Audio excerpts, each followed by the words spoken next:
के लिए जो पाठ मैंने चुना है वो पाया जाता है कुलुस्सियों की पत्री उसका 3रा अध्याय उसके 18 पद से 25 पद तक। Colossians chapter 3 verses 18 to 25।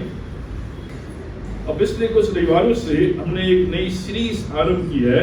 इस सीरीज का नाम है स्ट्रॉन्ग फैमिली, मजबूत परिवार। और हम परमेश्वर के वचन से इन दिनों इस बात पर विचार कर रहे हैं कि परमेश्वर आदि से आरंभ से यही चाहता था कि उसके जो लोग हैं, जो मनुष्य जाति है, वो एक अच्छे और मजबूत परिवार में गठित हो, क्योंकि परिवार परमेश्वर की दृष्टि में उत्तम है और परिवार ही है जिसके द्वारा परमेश्वर अपनी कलीसिया को बढ़ाता है, उसकी स्थापना करता है। और परमेश्वर ने जब आदि में पुरुष और स्त्री को जोड़ा, एक नया परिवार आरंभ किया, उसका यही उद्देश्य था कि इस पारिवारिक संबंध में, इस वैवाहिक जीवन में आनंद रहे, एक दूसरे के प्रति आदर रहे, एक दूसरे के प्रति प्रेम रहे, जिससे पारिवारिक आनंद में निरंतर आगे बढ़ सके। अब मैंने इस बात को आपके समक्ष रखा कि कैसे जो पति पत्नी हैं वो एक दूसरे से प्रेम और आदर के साथ अपने पारिवारिक जीवन में आगे बढ़ सकते हैं। मैंने आपके समक्ष कई बातों को रखा जिससे कि हम इस बात को समझ सकें कि एक मजबूत परिवार तभी स्थापित हो सकता है जब उस परिवार में परस्पर प्रेम है, उस परिवार में परस्पर आदर है, उस परिवार में परस्पर अधीनता है। और इस बात को मैंने आपके समक्ष रखा था। मैंने रखा था कि जो वैवाहिक जीवन है ये एक महत्वपूर्ण वैवाहिक जीवन है जिसमें हम आनंद का अनुभव कर सकते हैं, खुशी का अनुभव कर सकते हैं। एक ऐसा संबंध है जो सारे संबंधों से ऊंचा है। इस संबंध के साथ और कोई संबंध हम नहीं जोड़ सकते हैं। ये एक अटूट संबंध है, एक ऐसा संबंध है जिस संबंध के द्वारा ही हम अपने जीवन में खुशहाली का अनुभव करते हैं, अपने जीवन में भरपूरी का अनुभव करते हैं, अपने जीवन में हम फुलफिलमेंट का अनुभव करते हैं। उसके लिए मैंने कई बातें आपके समक्ष रखी। परमेश्वर के वचन के अनुसार मैंने इस बात को रखा कि जो पति हैं वो अपनी पत्नी से प्रेम करें। मैंने आपके समक्ष परमेश्वर के वचन के द्वारा रखा कि जो पत्नियां हैं वो अपने पति का आदर करें। और जो परमेश्वर का वचन है हमेशा म्यूचुअल रिलेशनशिप के बारे में बताता है। जो संबंध है, जो रिलेशनशिप है, वो कभी भी अकेला नहीं है और रिलेशनशिप हमेशा एक दूसरे के साथ है। मैं नहीं कह सकता हूं कि मैं अकेले रहकर ही अपने संबंध में आगे बढ़ सकता हूं, ऐसा नहीं है। संबंध के लिए पार्टनर की आवश्यकता है। इसलिए जो बाइबल है हमेशा जब भी संबंध, जब भी रिलेशनशिप के विषय में बात करती है उसमें हमेशा म्यूचुअल, उसमें हमेशा परस्पर।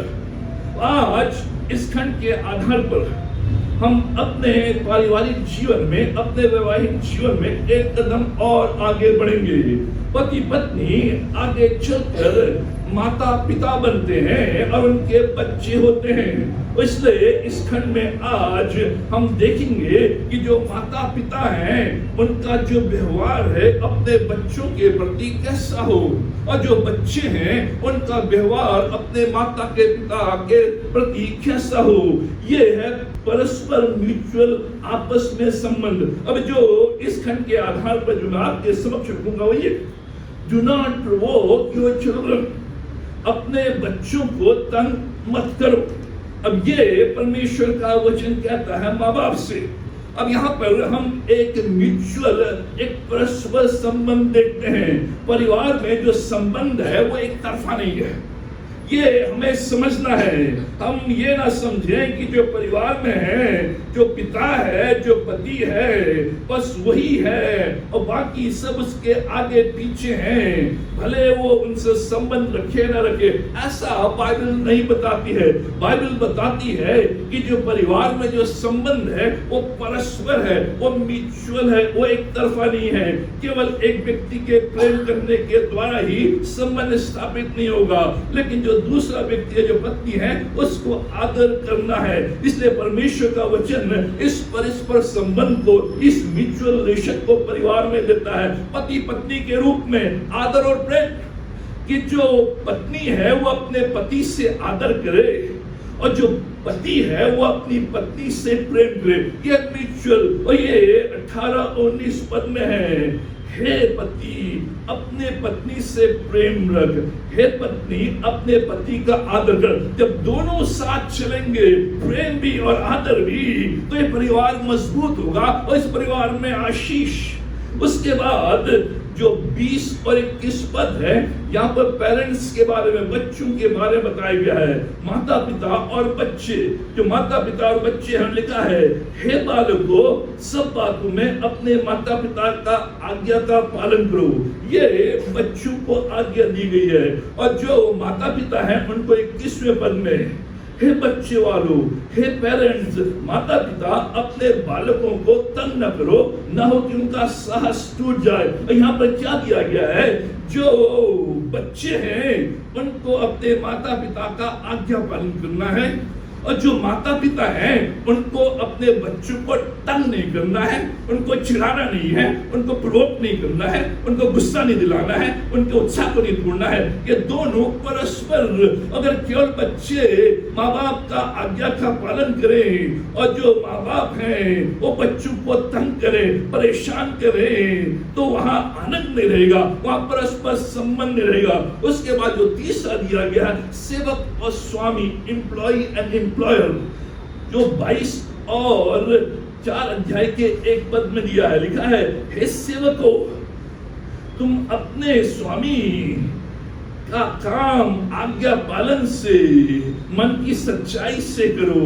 और फिर 4 अध्याय के पहले पद में, हे स्वामी अपने अपने दासों के साथ न्याय और ठीक ठीक व्यवहार करो। एम्प्लॉय एंड एम्प्लॉयर, सेवक और स्वामी, जो सेवक है उसको मन से कार्य करना है और जो एम्प्लॉयर है, जो स्वामी है, उसको ठीक व्यवहार करना है। जब ये परस्पर संबंध परिवार में, माता पिता और बच्चों के बीच में, पति और पत्नी के बीच में, तो जो परिणाम है 23 और 24वें पद में, जो कुछ तुम करते हो तन मन से करो, यह समझकर कि मनुष्य के लिए नहीं प्रभु प्रभु के लिए करते हो, क्योंकि तुम जानते हो कि तुम्हें इसके बदले प्रभु से मीरास मिलेगी। जब ये परिवार में, तो जो परिवार में है प्रभु की मीरास, प्रभु की आशीष, प्रभु का आनंद, प्रभु की भरपूरी, ये परिणाम है। इसलिए परमेश्वर वचन इस परस्पर संबंध को हमारे सामने रखता है।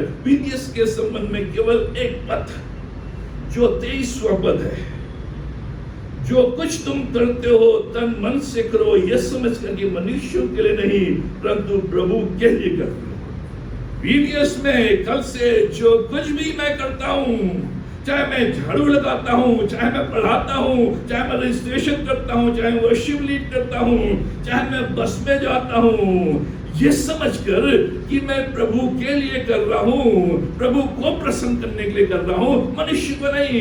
क्योंकि जो रिवॉर्ड है वो मनुष्य से नहीं परमेश्वर से मिलेगा। आज जो इस खंड के आधार पर जो मजबूत फैमिली कैसे स्थापित, उस संबंध में माता पिता और बच्चे, परिवार का आनंद हम कई बार खो देते हैं जब माता पिता और बच्चों के बीच में प्रॉस्पर और जो प्रॉपर जो कम्युनिकेशन है वो नहीं होता है।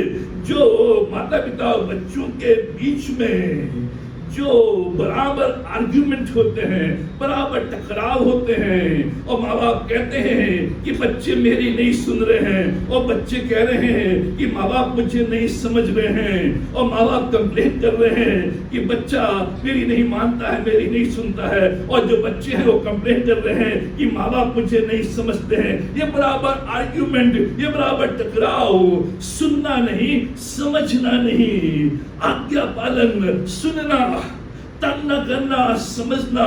जब बराबर ये टकराव रहता है, जब माँ बाप कह रहे हैं कि बच्चे मेरी नहीं सुन रहे हैं और जब बच्चे कह रहे हैं कि माँ बाप मेरी नहीं समझ रहे हैं, तो उस समय एक परिवार में रहते हुए भी, एक छत के अंदर रहते हुए भी, एक घर के अंदर रहते हुए भी आनंद नहीं परिवार में, क्योंकि बराबर टकराव, बराबर कश्मकश, बराबर टकराव। और जब दोनों में से एक की कमी होती है तो कलह, तो क्लेश।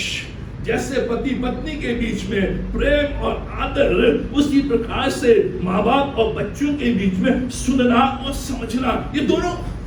पर आज जो परिवार में आनंद की कमी है, खुशी की कमी है, जो माँ बाप भी पीड़ा का अनुभव कर रहे हैं और बच्चे भी पीड़ा का अनुभव कर रहे हैं, उसके पीछे यही कारण है कि बच्चे सुनते नहीं हैं और बच्चे कहते हैं माँ बाप समझते नहीं है। इसलिए परमेश्वर का वचन कह रहा है, हे बालकों, तुम अपने माता पिता की सुनो, उनका आज्ञा का पालन करो। और माँ बाप से परमेश्वर का वचन कह रहा है, हे माँ बाप, हे बच्चे वालों, अपने बच्चों को तंग मत करो, अपने बच्चों को समझो, उनको समझने की कोशिश करो। जब भी आप अपने बच्चों को नहीं समझेंगे, आप उनको तंग कर रहे हैं। जब भी आप उन बच्चों को अपने आधार पर समझने की कोशिश करेंगे, उनके आधार पर समझने की कोशिश नहीं करेंगे, तो बच्चे यही कहेंगे कि माँ बाप मुझे नहीं समझते हैं। और जब भी बच्चे उस आधार पर माँ बाप का पालन नहीं करते हैं, आज्ञा का पालन नहीं करते हैं, तो माँ बाप कहेंगे कि बच्चे मेरी नहीं सुनते हैं। तो उसी से उस परिवार में बच्चे होते हुए भी, माँ बाप होते हुए भी आनंद नहीं, आनंद हो गया। इसलिए परमेश्वर का वचन कह रहा है, इस पर ध्यान दो। बच्चों के लिए कहा गया है आदर। बच्चे जब परिवार में बढ़ते हैं, माता पिता का आज्ञा का पालन करते हैं, एक अनुशासन उत्पन्न होता है।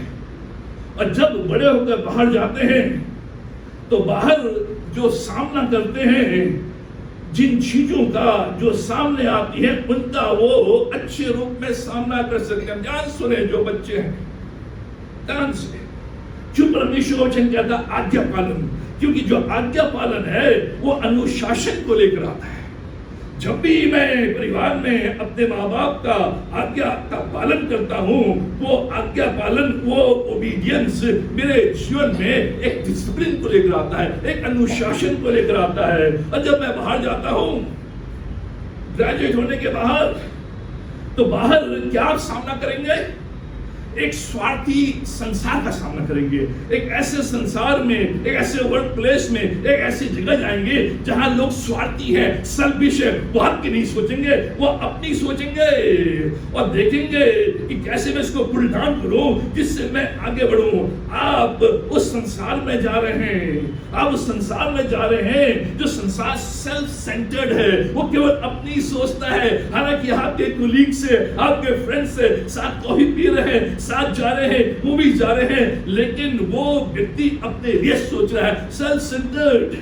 आप जो बाहर सामना करेंगे, मांग करने वाला संसार, जो संसार है, जिस वर्ल्ड में आप जा रहे हैं, जिस जगह आप जा रहे हैं, डिमांडिंग है, डिमांडिंग। मैं तेरा ट्रांसफर करूंगा अगर ये करेगा, डिमांड है। आने का समय है, ऑफिस जाने का समय नहीं है। ये संसार डिमांडिंग है। इसलिए परमेश्वर का वचन कह रहा है कि जो बच्चे घर में आज्ञा पालन करते हैं, उसके द्वारा जो अनुशासन आता है, जब वो बाहर जाते हैं, जब इस प्रकार के संसार का वो सामना करते हैं, उस संसार को डील कर सकते हैं। बाहर क्या है? भ्रष्ट है, जो संसार है वो करप्ट है, शुरू से लेकर आखिर तक करप्ट है, करप्शन है। जो संसार है वो बुरा है, जो संसार है वो पापमय है, जो संसार है वो शक्तिशाली है, पावरफुल है, आपको खाने के लिए तैयार है, आपको गिराने के लिए तैयार है। जो संसार है वह कंपटीशन है, वह स्पर्धा है, बराबर बराबर आपको कंपटीशन में रहना है। अगर आप कंपटीशन में नहीं है तो आप नीचे गिर जाएंगे। ये जो संसार है ये कैसा है? ये डराने वाला है, फियरफुल है, डर है। ये संसार भयानक है, डेंजरस है। ये संसार अधिकार रखने वाला, कंट्रोल करने वाला है। जहां भी आप जाएंगे, जिस संसार में, जिस कार्य में, जिस क्षेत्र में आप जाएंगे, ये सारी चीजें आप पाएंगे। लेकिन जिसकी परवरिश ऐसे घर में हुई है जहां उसने अपने माँ बाप का आज्ञा का पालन किया है और उस आज्ञा के पालन के द्वारा उसके जीवन में एक अनुशासन आया है। जब भी आज्ञा पालन, उसके द्वारा अनुशासन, और जो आज्ञा पालन और अनुशासन है ये मेरे जीवन में संतुलन को लेकर आता है, मेरे जीवन में एक बैलेंस को लेकर आता है। और जब भी मेरे जीवन में बैलेंस, मेरे जीवन में मजबूती। ये परमेश्वर वचन बता रहा है, अगर मेरा जीवन संतुलित नहीं है, इनबैलेंस्ड है, आप एक पैर से ज्यादा देर खड़े नहीं रह सकते हैं। आपको बैलेंस के लिए दोनों पैर टिकाने हैं। और दोनों पैर क्या है? आज्ञा पालन और अनुशासन। और ये जो अनुशासन है ये घर में आज्ञा पालन के द्वारा आता है। और ये आज्ञा पालन है जो मेरे जीवन को अनुशासित करता है। जब मेरे जीवन में आज्ञा पालन और अनुशासन, मेरा जो जीवन है बैलेंस्ड है, मेरे जीवन में एक संतुलन है। इसलिए कैसा भी संसार जीना हो, मेरे इस बैलेंस को डिसबैलेंस नहीं कर सकता है, मुझे लड़खड़ा नहीं सकता है, मुझे गिरा नहीं सकता है, मुझे भगा नहीं सकता है। मैं मजबूती के साथ खड़ा रह सकता हूँ। आज्ञा पालन नहीं तो अनुशासन नहीं, अनुशासन नहीं तो संतुलन नहीं, संतुलन नहीं तो मजबूती नहीं। जो परिवार में मजबूती है, जो परिवार में मजबूती है वो बच्चों के आज्ञा पालन के द्वारा, क्योंकि जो आज्ञा पालन है वो हमेशा आपके जीवन में डिसिप्लिन, अनुशासन को लेकर आता है। यही जो अनुशासन है वही मेरे जीवन को संतुलित करता है। अ बैलेंस्ड लाइफ, असंतुलित जीवन अगर ये नहीं है तो बच्चे बड़े होकर गुमराह हो जाते हैं, लॉस्ट इन द वर्ल्ड, वो संसार में खो जाते हैं और वो वहीं स्ट्रगल करते हैं और आगे बढ़ नहीं पाते हैं। इसलिए परमेश्वर वचन कह रहा है, हे बालकों, अपने अपने माता पिता का आज्ञा पालन करो। अब दूसरी ओर जो मेरा आज जिस पर जोर रहेगा वो ये, क्योंकि इस पर हमने बहुत सुना है, लेकिन ये जो दूसरा खंड है इसको हम टच नहीं करते हैं, इसको हम सुनते नहीं है। जो 21वें पद में है, जो आज का शीर्षक है, हे बच्चे वालों, हे माता पिता, हे पेरेंट्स, अपने बालकों को तंग न करो। Do not provoke your children. अब यहाँ पर परमेश्वर का वचन कह रहा है, जब भी माँ बाप तंग करते हैं अपने बच्चों को, लिखा है कि उनका साहस टूट न जाए। जो भी उनके अंदर करेज है, जो भी उनके अंदर कॉन्फिडेंस है, जो भी उनके अंदर सेल्फ एस्टीम है, जो भी उनके अंदर बैलेंस है, वो टूट न जाए। अगर बच्चे की आत्मा टूट गई तो खड़ा नहीं हो सकता है। उसका विल जरूर टूटे लेकिन आत्मा न टूटे, उसकी इच्छा जरूर टूटे लेकिन आत्मा न टूटे। और यहाँ पर स्पष्ट रूप में परमेश्वर वचन कह रहा है, हे माता पिता, हे बच्चे वालों, हे पेरेंट्स, अपने बच्चों को तंग मत करो, अपने बच्चों को क्रोधित मत करो, अपने बच्चों को एक्सैस्परेट मत करो, अपने बच्चों को प्रोवोक मत करो, अपने बच्चों को परेशान मत करो। जो अंग्रेजी में आया है, do not embitter, they will become discouraged। अपने बच्चों के अंदर कड़वाहट उत्पन्न मत होने दो, अपने बच्चों को उकसाओ मत, अपने बच्चों को चिढ़ाओ मत। यह इसका अर्थ। आप कहेंगे ऐसा कैसे? मैं तो अपने बच्चों की देख रेख करता हूँ, उनको भोजन देता हूँ, स्कूल की फीस देता हूँ, तो क्यों परमेश्वर का वचन कह रहा है कि अपने बच्चों को तंग मत करो, अपने बच्चों को क्रोधित मत करो, अपने बच्चों को परेशान मत करो। अगर ऐसा करोगे तो वो टूट जाएंगे। अब ध्यान सुने, कैसे हम अपने बच्चों को प्रोवोक करते हैं, कैसे हम अपने बच्चों को तंग करते हैं, कैसे हम अपने बच्चों को क्रोधित करते हैं, कैसे हम अपने बच्चों को परेशान करते हैं। परमेश्वर के वचन के अनुसार बच्चे आज्ञा पालन तभी करेंगे जब माँ बाप बच्चों को तंग नहीं करेंगे। पत्नी अपने पति का आदर तभी करेगी जब पति अपने पत्नी से प्रेम करेगा। जो एम्प्लॉय हैं, जो काम करने वाले हैं, जो ईमानदारी से अपने काम को करेंगे, तो जो एम्प्लॉयर है उनके साथ ठीक व्यवहार करेगा। जब पति अपनी पत्नी से प्रेम नहीं करेगा तो वो भी आदर नहीं करेगी। जब माता पिता अपने बच्चों को तंग करेंगे तो वो भी आज्ञा पालन नहीं करेंगे। जब सेवक ईमानदारी से काम नहीं करेंगे तो जो स्वामी है उनके साथ अच्छा व्यवहार नहीं करेंगे। यह है, इसलिए जो ये शब्द है प्रवोक, जो ये शब्द है तंग, यह है अपने बच्चों को समझो और समझ के द्वारा उनके साथ व्यवहार करो। जैसे प्रभु नरेंद्र सिंह को समझता है, उसकी पर्सनालिटी फर्क है, वैसे ही परमेश्वर जो है वो हेमंत को समझता है, उसकी पर्सनालिटी फर्क है। परमेश्वर जैसे मेरे साथ कार्य करता है वैसे हेमंत के साथ ही, जैसे हेमंत के साथ वैसे मेरे साथ ही परमेश्वर समझता है। और आज मैं चाहता हूं जितने भी माँ बाप हैं जो बनने वाले हैं, इंक्लूडिंग माई सेल्फ, अपने बच्चों को समझना है। और जब तक हम अपने बच्चों को नहीं समझेंगे तो हम उनको तंग करेंगे। वो मालूम करेंगे अपने जीवन में कि मैं तंग हूं, और कहेंगे मैं कहां पैदा हो गया, किस घर में आ गया। मैं जानो बहुत से आज बच्चे हैं जैसे 12th पास करते हैं, कहते मैं निकलना चाहता हूं, निकलना चाहती हूं। यह है वो अंदर ही अंदर कैसे हम अपने बच्चों को प्रोवोक करते हैं, क्रोधित करते हैं। 10 बातें बड़े रिलेशनशिप में। पहली बात, परिवर्तन या बदलाव को स्वीकार न करने के द्वारा। जब माँ बाप परिवर्तन या जो बदलाव है उसको स्वीकार नहीं करते हैं, समय और पीढ़ियां बदलती हैं।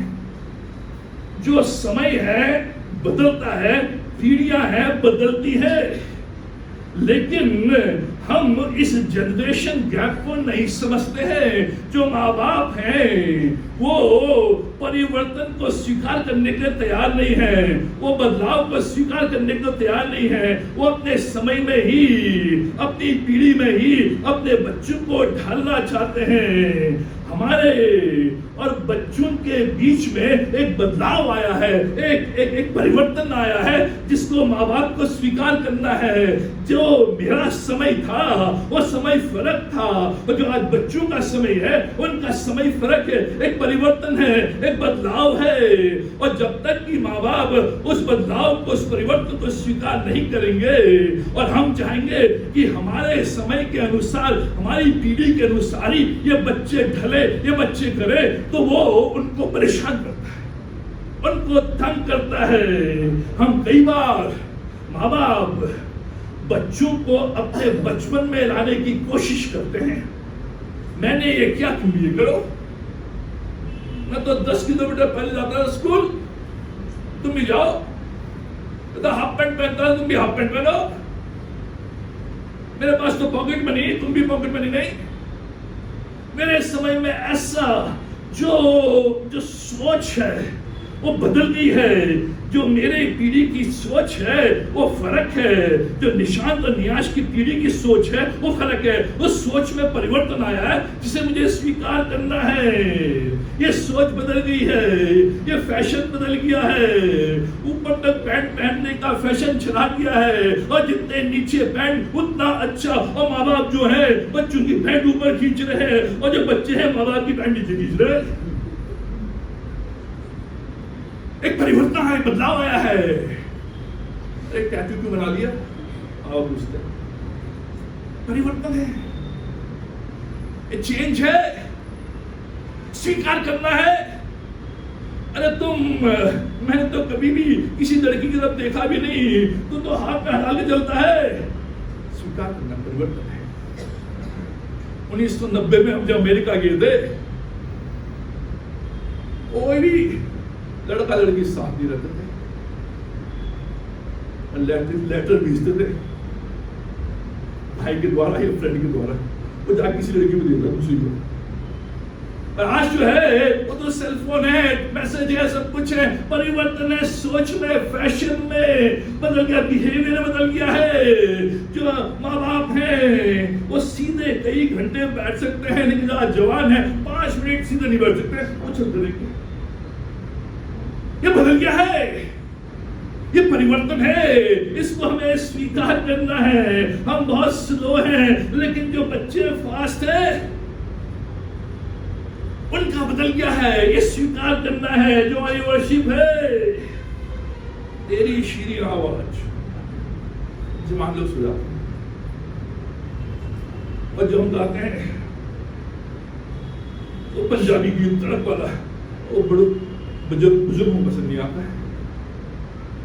तो तेज म्यूजिक जो बुजुर्ग हमको पसंद नहीं आता, हम माँ बाप पसंद नहीं आता है, तो तेज म्यूजिक है वो जवानों को पसंद आती है। समय बदला है, समय बदला है। इसलिए जो अमेरिका में है 3 वर्शिप होती है एक ही चर्च में। पहला ट्रेडिशनल, जब भी मैं जाता हूं पहले चर्च में टाई कोट सूट पहनकर, और जो दूसरा होता है वो थोड़ा कंटेम्पररी, जिसमें केवल पैंट और शर्ट, बदलते कपड़े।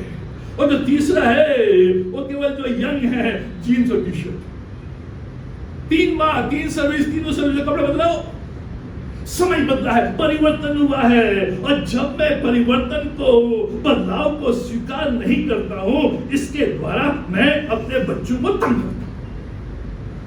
ध्यान सुनिए, ये बहुत जरूरी है। हमारा जमाना बदल गया है, और जो आज है वो फर्क है, उनको स्वीकार करो, उसको बदलो। ठीक है, जाओ मोटरसाइकिल में, कोई बात नहीं। आज भी निशान तो नियाश करते हैं, आपकी वजह से मोटरसाइकिल नहीं सीख पाए, मैंने चलाने नहीं दिया, मेरे चोट न लगे। परिवर्तन आज जाने दो। आज हम ये परिवर्तन को स्वीकार नहीं करते। आज फर्क है, आज पार्टी भी है, आज नाच गाना भी है, करो। मैं नहीं करता हूं, लेकिन मैं किसी को मना नहीं करता। फर्क है। तो इसलिए जो पहली बात है, जो भी परिवर्तन है, जो भी बदलाव है, उसको स्वीकार करने की कोशिश करें। दूसरी बात, ओवर प्रोटेक्शन, ओवर कंट्रोलिंग। बच्चों को कोई स्वतंत्रता नहीं, कोई छूट नहीं, बिल्कुल कंट्रोल, ओवर प्रोटेक्शन। और जो बच्चे हैं वो इस बात से तंग आते हैं, परेशान आते हैं कि माँ भी 24 घंटे मेरे पीछे, बाप भी मेरे पीछे, हमको कोई स्वतंत्र नहीं। जाते हैं तो फोन करते हैं, आते हैं तो फोन करते हैं, और ये मत खाओ, वो मत खाओ, यहाँ मत जाओ, वहां मत जाओ। Over protection, over controlling. और जब ऐसा होता है तो जो बच्चे हैं वो इस भाव से उत्पन्न होते हैं, इस भाव से आगे बढ़ते हैं कि our parents do not love us, our parents do not trust us। जब हम ओवर कंट्रोलिंग, पूरा कंट्रोल, उससे वो लोग सोचते हैं कि माँ बाप मेरे ऊपर भरोसा नहीं करते हैं, मुझे गाड़ी चलाना सीखने नहीं देते हैं, मुझे मित्रों के साथ जाना नहीं देते हैं, मुझे मित्रों को घर बुलाने नहीं देते हैं, मुझे 24 घंटे अपने कब्जे में, अपने काबू में रखते हैं। किससे बात कर रहे हो, क्यों कर रहे हो, कहाँ जा रहे हो, कैसे कर रहे हो। ओवर कंट्रोलिंग, कोई स्वतंत्र नहीं। जब ऐसा होता है तो बच्चे ये सोचते हैं कि माँ बाप मुझे प्रोवोक कर रहे हैं, तंग कर रहे हैं। इसके ठीक विपरीत तीसरी बात, अंडर कंट्रोलिंग, पूर्ण स्वतंत्रता। कोई माँ बाप है बच्चों को पूर्ण स्वतंत्रता, तुम मालिक हो, मन के मालिक हो, जो मर्जी है करो, उनके ऊपर कोई डिसिप्लिन नहीं, कोई कंट्रोल नहीं, कोई कर्फ्यू टाइम नहीं, कोई टाइम आउट नहीं, कोई पूछताछ नहीं, कंप्लीटली फ्री, जो मर्जी जहां मर्जी जैसा करना करो। लेकिन जो साइकोलॉजी वो बताती है कि बच्चे ये पसंद नहीं करते। बच्चे चाहते हैं कि माँ बाप का कंट्रोल रहे, माँ बाप का अनुशासन रहे, माँ बाप पूछें, ओवर कंट्रोलिंग नहीं लेकिन कंट्रोल रहे। जब भी आप बच्चे को पूर्ण से स्वतंत्र कर देंगे, वो बच्चा पसंद नहीं करेगा, वो सोचेगा कि मेरे माँ बाप मेरी केयर नहीं करते। उसके अंदर ये कि माँ बाप मुझे परेशान कर रहे हैं। चौथी बात, फेवरेटिज्म, पक्षपात। ये हर घर में है, हर घर में है। जब भी एक से अधिक बच्चे इस बात का अनुभव करते हैं कि मेरे साथ पक्षपात हो रहा है, फेवरेटिज्म, माँ बाप छोटे को ज्यादा प्यार करते हैं, लाड़ करते हैं, बड़े को नहीं करते हैं। बड़े के अंदर ये भावना आ जाती है कि मुझे प्यार उतना नहीं करते जितना छोटे करते हैं, इसकी हर बात मानते हैं, मेरी बात नहीं मानते हैं। उनके अंदर ये पक्षपात, ये फेवरेटिज्म आ जाता है कि मेरे साथ फेवरेटिज्म हो रहा है, मेरे साथ पक्षपात हो रहा, इसलिए वो घर छोड़ जाते हैं। माँ बाप कैसे तंग करते हैं जब आपने पक्षपात करना शुरू कर दिया कि छोटा अच्छा है, बड़ा खराब है, लड़की खराब है, लड़का अच्छा है। जब लड़का और लड़की होते हैं तो ध्यान हमेशा लड़के के ऊपर, लड़की के ऊपर नहीं। ये पक्षपात, ये बाइबल में है। एक सुंदर कपल, सबसे सुंदर कपल, आइजक एंड रेबेका। लेकिन क्या किया उन्होंने? जो इसहाक का जो प्रिय था वो एसाव, और रेबेका का जो प्रिय था वो याकूब। मां का प्रिय, ये मां का लाडला है, ये बाप का लाडला, ये कभी बच्चों के अंदर नहीं आना चाहिए। जहां ये बच्चों के अंदर आया तो यही हुआ इनके घर में। जो जो जो जो एसाव है वो बाप का लाडला है और बाप उसको अपने साथ, और जो जो याकूब है वो रेबेका के साथ, याकूब रेबेका लाडला। और ये दोनों भाई कभी भी आपस में एक साथ बैठ के खा नहीं पाए, बातचीत नहीं कर पाए, और इनके अंदर ये बैर बढ़ता चला गया और आगे चलकर एक दूसरे के भारी एनिमी बन गए, दुश्मन, एक दूसरे को मारने के। पक्षपात आज परिवार में है, आज है। अगर 3-4 बच्चे हो गए हैं तो केवल एक ही फेवरेट है, अरे ये है मेरे बुढ़ापे का सहारा, ये है मेरे बुढ़ापे की लाठी। तो हम जाने अनजाने में इन चीजों को लेकर आते हैं जिससे बच्चे अपने अंदर ये सोचते हैं कि माँ बाप मुझे क्या नहीं करते, और वो तंग आते हैं, परेशान होते हैं, क्रोधित होते हैं और घर से जाने की सोचते हैं। पांचवी बात, जब सम्मान को ठेस पहुंचती है, जब बच्चों के सम्मान को ठेस पहुंचती है। अब जो बच्चे कह रहा हूं, ये बच्चे वो हैं जो छोटे से लेकर जो खुद माँ बाप बन गए हैं, कि माँ बाप के लिए बच्चे बच्चे रहते हैं।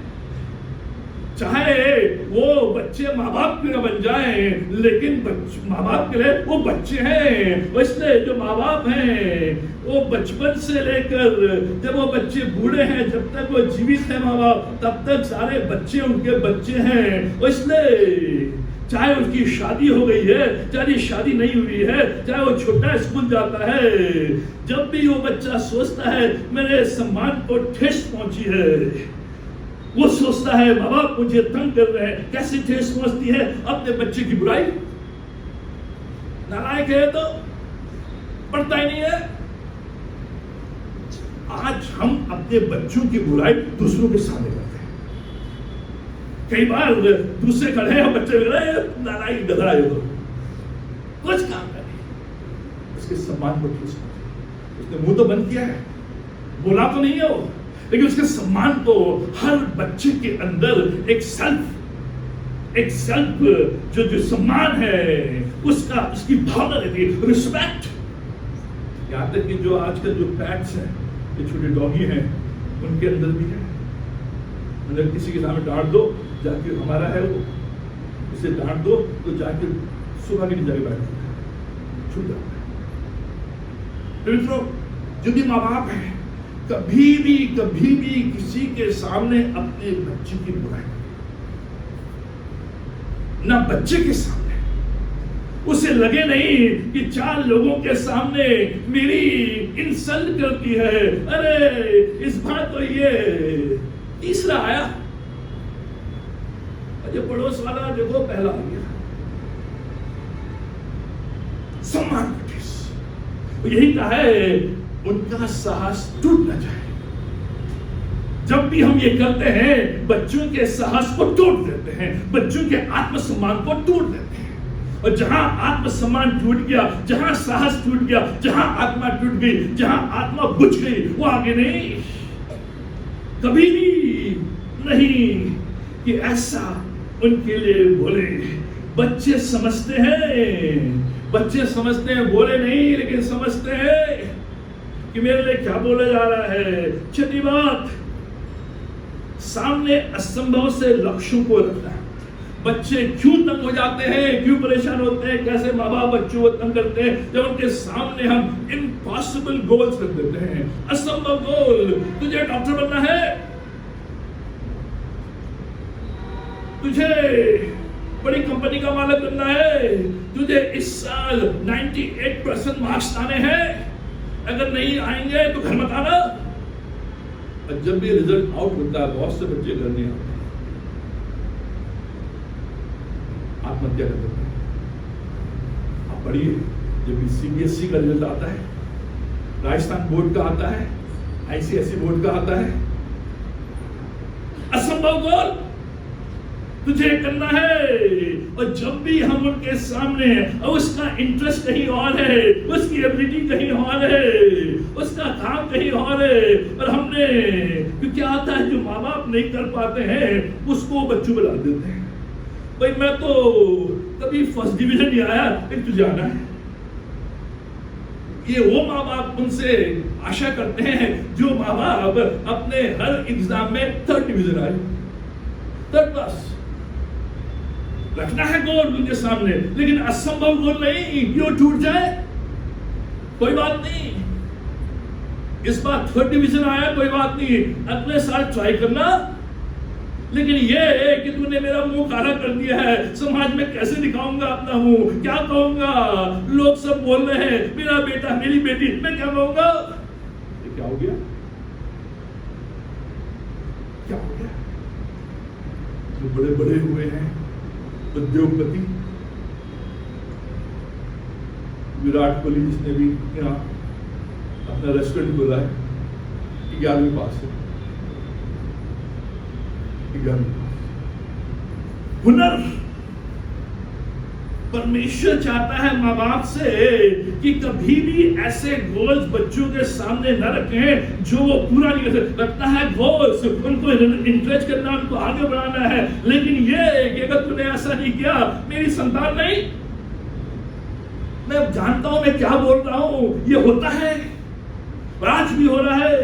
इसलिए परमेश्वर वचन कह रहा है, माता पिता अपने बच्चों को तंग मत करो, कहीं का साहस न टूट जाए।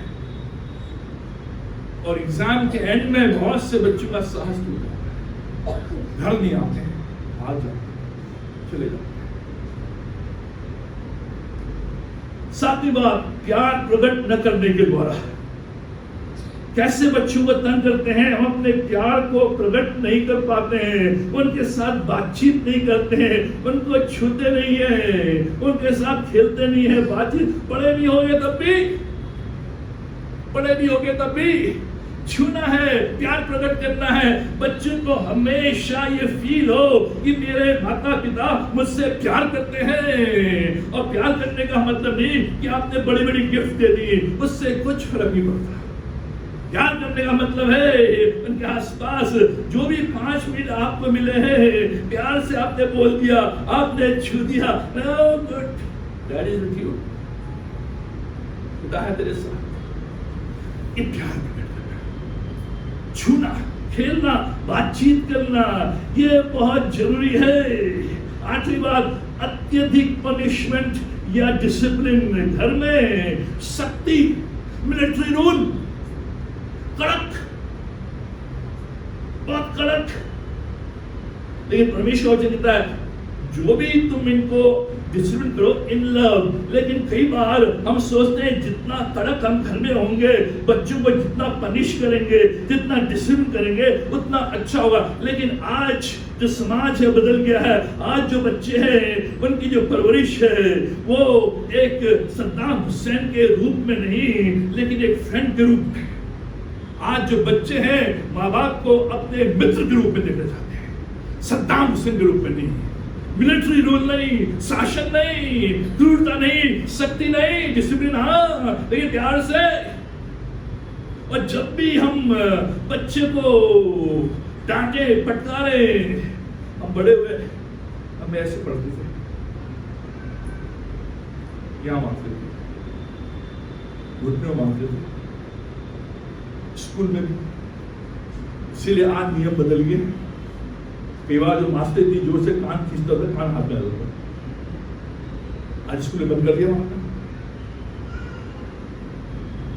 जरूरी नहीं है बेत उठाना, जरूरी नहीं है, लेकिन उस बच्चे को डांटते हुए उस डांट में प्यार हो। अगर आपने छड़ी भी उठाई तो उसमें प्यार हो। लेकिन ये सोचना कि इनको पनिश करेंगे, इनको डांटेंगे, तूने खाना ठीक से नहीं खाया, तूने अपनी कमीज में गिरा दिया, तूने यहाँ पॉटी कर दी, तूने सुसु कर दिया, तेरी नाक बह रही है, डिसिप्लिन। माँ बाप कहते हैं मेरा बच्चा बहुत नटखट है, बहुत नटखट है। अरे बच्चे नटखट नहीं होंगे तो कौन होगा? हाँ, अगर 20 साल का लड़का नटखट है तब है परेशानी।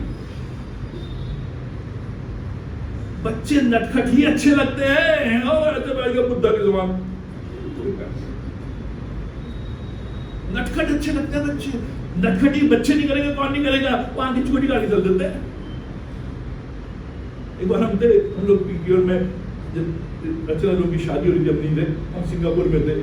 हम 24 की रात को तो नियाश के हाथ में छोटा था, उसके हाथ में वो था जो जिससे वो कौन करती थी, बड़े रुई जैसे निकल रहा, वो हर एक के पीछे पट में कर दिया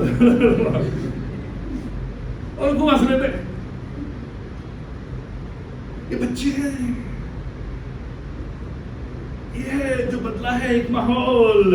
हम ऐसे माहौल में पड़े हुए हैं जैसे पापा आते थे हम सब कहते तो डर था। लेकिन आज नहीं, आज पापा को एक फ्रेंड के रूप में देखा जाता है, एक मित्र के रूप में। इसलिए बाइबल कहती है उठते बैठते चलते फिरते इनको सिखाया करो। मतलब क्या है?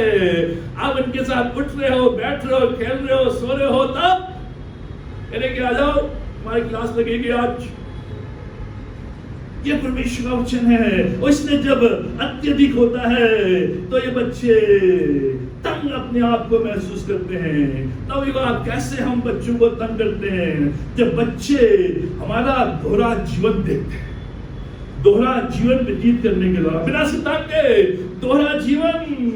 हम खूब प्रार्थना कर रहे हैं, बाइबल पढ़ रहे हैं, हालेलुया तेजला कर रहे हैं, और घर में हमारा जीवन ठीक विपरीत। बच्चे नोटिस करते हैं डबल लाइफ, ये बाहर कुछ है और अंदर कुछ है। और जब वो ऐसा दोहरा जीवन देखते हैं तो बच्चे अपने मन ही मन में क्रोधित होते हैं, परेशान होते हैं, तंग आते हैं और कहते हैं मुझे हासिल करना है। दोहरा जीवन व्यतीत करने बिना सिद्धांत के।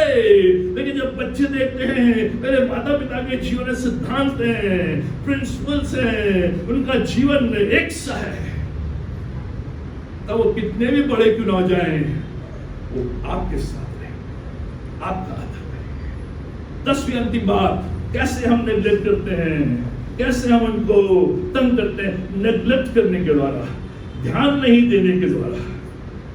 आज ये समस्या नहीं है, लेकिन पहले होती थी। अधिक बच्चे हो जाते थे, 10-12 बच्चे एक के घर में। अब किसको, पिताजी को नाम ही याद नहीं किसका बच्चे का नाम क्या है। अब 10-12 कहाँ ना, कभी मालूम ही नहीं कि 10 बच्चे हो गए। उस समय पेरेंट्स टीचर्स टीचिंग स्कूल में नहीं होता था, मालूम नहीं पिता कौन सी क्लास में बच्चा पढ़ रहा है, निग्लेक्ट। लेकिन आज हम तो हमारे तो हैं, लेकिन हमने आज बच्चों पर ध्यान नहीं दिया। चाहे बड़े हो गए हैं, कॉलेज में हैं, कहीं भी क्यों ना हो, क्योंकि आज समझता है कि बच्चे जो हैं हमसे अधिक स्ट्रेस में हैं, हमसे अधिक वो दबाव में हैं, हमसे अधिक वो अपने उस व्याकुलता में हैं। कभी कभी वो बड़े स्ट्रेस में, व्याकुल, परेशान, दिखते नहीं है लेकिन है अंदर। और हम माँ बाप आज इतने व्यस्त हो गए हैं, व्यस्त होने के कारण आज हमारे पास समय नहीं है। हमारे बच्चे कौन पाल रहा है? हमारे नौकर पाल रहे हैं। आज हमारे बच्चे कहाँ हैं? टेक केयर सेंटर में है।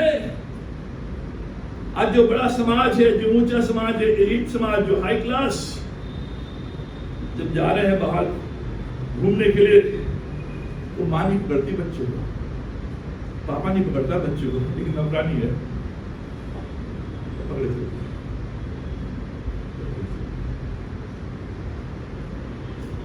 आज मां बच्चे को दूध नहीं पिलाती, मेरी बॉडी का शेप खराब हो जाएगा। ये वास्तविकता है। आज जो बच्चे हैं वो कहां पढ़ रहे हैं? डे केयर सेंटर में। किसके साथ पढ़ रहे हैं? नौकर के साथ पढ़ रहे हैं कि माँ बाप व्यस्त है दोनों काम में। इसलिए जो दादा दादी नाना नानी है उनका होना बहुत जरूरी है, बहुत जरूरी। जिनके घर में दादा दादी नाना नानी हैं प्रभु को धन्यवाद। बहुत सी जो बहू है वो सोचती हैं इनसे छुटकारा मिलेगा। ये आशीष है कि आप नहीं है तो दादा दादी नाना नानी है घर पे, वो देख रहे हैं, नौकर नहीं देख रहा है, डे केयर सेंटर नहीं देख रहा है। अभी जो अमेरिका से वाइस प्रेसिडेंट आए थे, उषा, जो इंडियन है, और दूसरे जहां जहां घूमने गए वो तो अपने बच्चों को खुद पकड़ रहे थे, नौकर नहीं था, खुद पकड़ रहे थे। यहां भी आए बच्चों को। आज हम बच्चों को पकड़ने में क्रीज खराब हो जाएगी, साड़ी खराब हो जाएगी, नेग्लेक्ट। और जब ऐसा करते हो बच्चे शुरू से ही जान जाते हैं कि मेरे माँ बाप से ज्यादा जो मैं समय व्यतीत कर रहा हूं नौकर के साथ कर रहा हूं। इसलिए आगे चल के माँ बाप को नहीं पूछता। और यही परमेश्वर का वचन आज कह रहा है कि हे बच्चे वालों, अपने बच्चों को तंग मत करो, परेशान मत करो। इन 10 कारणों के कारण हम अपने बच्चों को तंग करते हैं। अगर हम बराबर उनकी आलोचना करें, बराबर उनको तंग करें, तो उनका साहस टूट जाएगा, उनकी आत्मा बुझ जाएगी। इससे क्या होगा? इससे ये होगा, वो जिम्मेदारी लेना नहीं सीखेगा। जो बच्चा जो बड़ा होगा does not learn to take responsibility, वो बच्चा जिम्मेदारी लेना नहीं सीखेगा, वो जिम्मेदारी को अपने ऊपर नहीं लेगा, हमेशा दूसरे के ऊपर डालेगा। इसलिए कई बार जब लड़का और लड़की जिम्मेदारी लेना नहीं सीखते हैं तो घर में अशांति रहती है। जब उनकी शादी होती है, उनका विवाह होता है, तो जिम्मेदारी कौन ले? और परिवार में जिम्मेदारी। लेकिन जब हम बच्चों को तंग करते हैं, आलोचना करते हैं, उनका साहस टूटता है, तो उसका परिणाम क्या होता है? ये बच्चे आगे चलकर जिम्मेदार नहीं बनते हैं, जिम्मेदारी नहीं लेते हैं। क्या होगा? Learn to condemn himself. वो बेचारगी को सीखेगा, अपने आप को कंडेम करेगा, एक नेगेटिविटी उसके अंदर आएगा, उसको अपने आप को दोषी ठहराएगा। वो कहेगा मैं क्यों इस संसार में पैदा हुआ, अगर मैं पैदा नहीं होता तो अच्छा होता, अपने आप को नकारा समझेगा। आज बहुत से बच्चे कुछ यहां भी बैठे हुए हैं जो इस बात कहते हैं काश मैं पैदा नहीं होता, क्यों? क्योंकि वो समय जो माँ बाप है उनने बच्चों पर ध्यान नहीं, आलोचना, तंग, इसलिए what he learned to contain himself। मैं नकारा हूँ, मैं बेचारा, मैं नेगेटिव। और यही है आगे चलकर जो बुरी बुरी आदतों में फंस जाते हैं। क्या होगा? Learn to find fault with others। दूसरों में कमी ढूंढेगा, कमी ढूंढेगा दूसरों में, हमेशा दूसरों में कमी, कि इसमें ये है, इसमें ये कमी, इसमें ये कमी, इसमें वो कमी, कमियों को। क्योंकि वो साहस टूट गया है, वो आत्मा बुझ गई है। मैं सबसे पहले अच्छाई ढूंढता हूं, उसके बाद कमियां। जब भी कोई काम है या कोई व्यक्ति है, कुछ भी है, सबसे पहले मैं अच्छाइयां ढूंढने की कोशिश करता हूं, उसके बाद कमियां। लेकिन जो बच्चा तंग आया है, साहस टूट गया है, वो हमेशा पहले कमियों को ही देखेगा। इसमें ये कमी है, उसमें ये कमी है, उसमें कोई अच्छा भी तो है, बताओ कमी। Learn to condemn himself, find fault with others। क्या देखेगा, क्या करेगा, क्या होगा?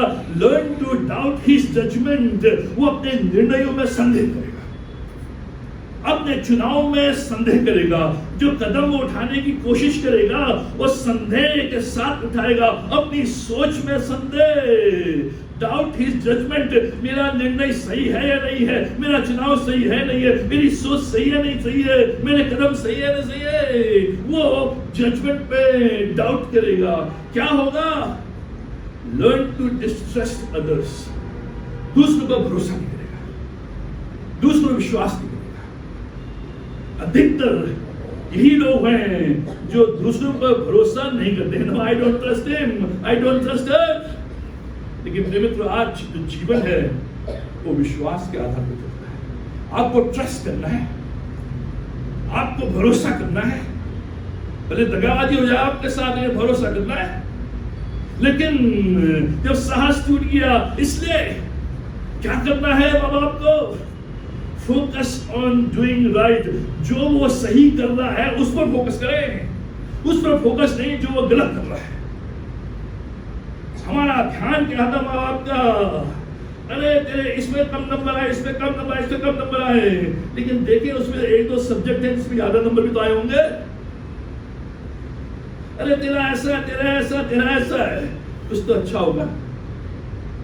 इसलिए कैसे उनके साहस को बढ़ाना है, कैसे उनको मजबूत करना है, कैसे परिवार में खुशी, आप ये देखने की कोशिश करें कि वो क्या अच्छा कर रहा है, क्या अच्छा कर रहा है। जब आप देखेंगे अच्छा, अरे ये तूने अच्छा किया, ये तूने अच्छा किया, उसका साहस बढ़ेगा, न केवल बचपन में भी लेकिन जब बड़ा हो गया तब भी। बड़े होने के बाद कहते रहे मैंने तेरी उम्र में तो ये कर लिया था, तू कुछ नहीं कर पाया। लेकिन ये बोले अच्छा तूने कुछ तो किया है। साहस। इसलिए क्या करना है? Cut down on criticism. जो डांट फटकार आलोचना है उसमें कमी कर दे। जो घर में आप बराबर डांटते हैं, फटकारते हैं, आलोचना करते हैं, सरकाज़म। क्या है सरकाज़म? उसका बच्चा तो 80% लेके आया और तू केवल 60% लेकर आया। सरकाज़म। बच्चा समझ गया कि पापा मुझे ताना दे रहा है। सरकाज़म। इसलिए आपको उसमें कट डाउन करना है। जो भी क्रिटिसिज्म है, जो भी सरकाज़म है, देख उसकी बहू तो ऐसा कर रही है और तू नहीं कर रही है।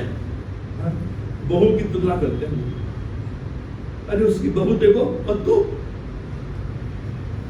देख वेट लूज कर रही हो, तू वेट गेन कर रही है। अरे क्या हो गया?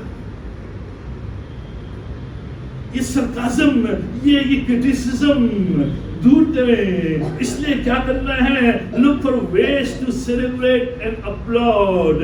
देखिए कौन कौन सी बातें हैं जिसको सेलिब्रेट करनी है, जिसको अपलॉड करना है। ये मत देखें कि क्या खराब है, क्या गंदा है, क्या अच्छा नहीं है, लेकिन आप देखें look for the ways to celebrate, अच्छा आज तेरा जन्मदिन है, आज मैं चर्च में समोसा दूंगी दे ले, ये सेलिब्रेट। बहुत से लोग नहीं समझते। अगर आपके बच्चे का जन्मदिन है, अगर आपने उस दिन उस हफ्ते चर्च में समोसा या चाय दे दी, आपने सेलिब्रेट किया, उससे उससे बच्चे के अंदर मेरे माँ बाप ने सेलिब्रेट किया है, उसके अंदर खुशी, उसका नाम अनाउंस, उसके लिए प्रार्थना, लोग कहते थैंक यू, सेलिब्रेट, लुक वे। इसलिए तो मैं केवल एक उदाहरण दे रहा हूँ। कौन से बहुत से अच्छा, हाँ कोई बात नहीं, आज सेकंड डिवीजन आया, चल गोलगप्पे खाएंगे, नेक्स्ट ईयर फर्स्ट ईयर आना नहीं लाएगा, कोई बात नहीं। जीवन यही थोड़ी खत्म हो जाता है। जीवन बहुत बड़ा है, जीवन बहुत बड़ा है। जितने भी कई जो बड़े बड़े हैं वो ड्रॉप आउट से, माने मोदी जी बोलते तो हैं हमें, लेकिन वो भी ड्रॉप आउट। एक प्रधानमंत्री, मित्रों इसको समझो कि बच्चा ज्यादा महत्वपूर्ण है, वो ज्यादा महत्वपूर्ण है, इसलिए उनको आगे बढ़ाना। Look for ways to celebrate, applaud, very good, I am with you, very good, well done, अरे वाह तूने क्या मोटरसाइकिल चलाई, अरे क्या गाड़ी चलाई तुमने, और बैठे अरे ठोक दिया, उठ वो बेचारा उतर, बाबा आगे लो। बहुत से बच्चे गाड़ी चलाने नहीं सीख पाए, ये ठोक दे रहा, दाएं चल बाएं चल, वो पूरी कमेंट्री वो दे रहा है इधर स्टेरिंग, आ जाओ पापा तू अब खुद के आप चला। तो मित्रों ये देखना, सेलिब्रेट, हाँ जो कोई बात नहीं, ठोक दिया कोई बात नहीं, ठोक के तो सीखोगे। स्विमिंग का एक नियम है, स्विमिंग का, जब तक आप डूबोगे नहीं आप स्विमिंग नहीं सीखोगे, जब तक आप गाड़ी ठोकोगे नहीं आप चला नहीं सीखोगे। ठोक दो कोई बात नहीं, नरेंद्र को फोन कर देगा, लेकिन सीखो। ये मैं इसलिए बोल रहा हूँ कि लुक फॉर वेज, अरे बेटा आज तुमने बहुत अच्छा चलाया, बहुत बढ़िया, कोई बात नहीं, थोड़ी छुट्टी कोई बात नहीं, तो थोड़ा समझ जाना, करेक्ट, साहस। क्या लिखा, अपने बच्चों को तंग मत करो, कहीं उनका साहस टूटना चाहिए। उनका साहस तो बिल्ड करना है, उनका करेज तो बिल्ड करना है। जब उनका साहस बिल्ड होगा वो अपने आप आगे बढ़ेंगे। इसलिए हमें क्या करना है, गिव अप्रूवल स्पॉन्टेनियसली, तुरंत शाबाशी दो, निकम्मा नकारा नहीं। बहुत से माँ बाप बोलते ये तो गधे का बच्चा है, बोलते हैं अच्छा आप गधे, अपने को गाली दे रहे हैं, माँ बाप को समझ नहीं आ रहा, अपने आप को गाली दे रहे हो, गधे का बच्चा, सुअर की औलाद, अपने को गाली दे रहे हैं। लेकिन क्या लिखा है, आप तुरंत अप्रूवल स्पॉन्टेनियसली, तुरंत शाबाशी, बेटा बहुत बढ़िया, बहुत अच्छा। इससे क्या होगा,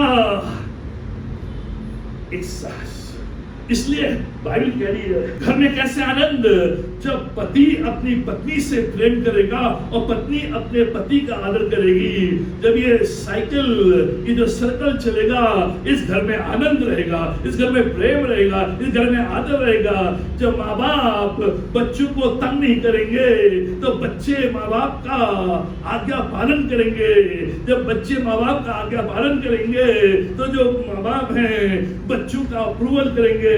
तो इसके द्वारा जो परिवार है, इस साइकिल में, इस सर्कल में जब परिवार घूमता है, उस परिवार में आनंद आएगा, उस परिवार में खुशी आएगी, वो परिवार मजबूत। जहां भी एक कड़ी कमजोर, परिवार कमजोर, वो परिवार से आनंद चला गया। तो आज जितने हम माँ बाप हैं, अगर हमने अपने बच्चों का साहस तोड़ा है तो आज माफी मांगे, जाने अनजाने में माफी मांगे। और आज के बाद उनको प्रोत्साहन, उनकी बढ़ोतरी, उनका साहस, कि परमेश्वर का वचन कह रहा है, हे बच्चे वालों अपने बालकों को तंग न करो। क्यों तंग न करो, न हो कि उनका साहस टूट जाए। आज जो हम माँ बाप हैं, हमारी एक जिम्मेदारी है, चाहे बच्चा छोटा है, चाहे स्कूल जा रहा है, चाहे कॉलेज जा रहा है, चाहे शादी हो गई है, चाहे वो बूढ़ा हो गया है, उनको प्रोत्साहित करना है, उनके साहस को मजबूत करना है, उनके साहस को बढ़ाना है, जिससे कि हमारा जो पारिवारिक जीवन है इसमें मजबूती आए और इस परिवार में आनंद और खुशी। और यही परिवार का उद्देश्य है। जिस परिवार में आनंद नहीं वो परिवार नहीं। इसलिए परमेश्वर चाह रहा है कि पति पत्नी आदर और प्रेम, माँ बाप और बच्चे आज्ञा पालन, सुनना और समझना, जब ये एक साथ आएंगे हमारा परिवार निरंतर आगे बढ़ेगा। आइए प्रार्थना करें। हमारे महान जी विश्व शक्तिमान परमेश्वर पिता, हम धन्यवाद देते हैं कि तमाम आशीषों के लिए, रक्षा के लिए, भलाई के लिए, करुणा के लिए, दया के लिए परमेश्वर प्रार्थना करते हैं कि आज हमारे जीवनों को अपने हाथों में ले। जो हमारे परिवार है पिता परमेश्वर, माता पिता और बच्चे, जो भी ऐसी बात जो आ गई है आपस में, जिससे खटास है, जिससे आर्गुमेंट है, जिससे एक छत के नीचे तो रह रहे हैं लेकिन असमंजसता में है, प्रेम में नहीं है, आनंद में नहीं है, बराबर टकराव है। पिता परमेश्वर, हम तुझसे प्रार्थना करते हैं आज जो हम माँ बाप हैं, हमारे जीवन में तेरे आत्मा का कार्य हो, जिससे हम अपने बच्चों को तंग न करें, उनको शोकित न करें, उनको क्रोधित न करें, उनको परेशान न करें, लेकिन अपने जीवन के द्वारा, अपने व्यवहार के द्वारा, अपने बोलचाल के द्वारा पिता परमेश्वर उनको उत्साहित करें। हमारे बोलचाल के द्वारा, हमारे व्यवहार के द्वारा, हमारे कामों के द्वारा उनके सांस न टूटे, लेकिन उनके साथ निरंतर बढ़ते चले जाए और वो बलवंत और आगे बढ़े, जिससे कि हमारे परिवार में खुशहाली और शांति।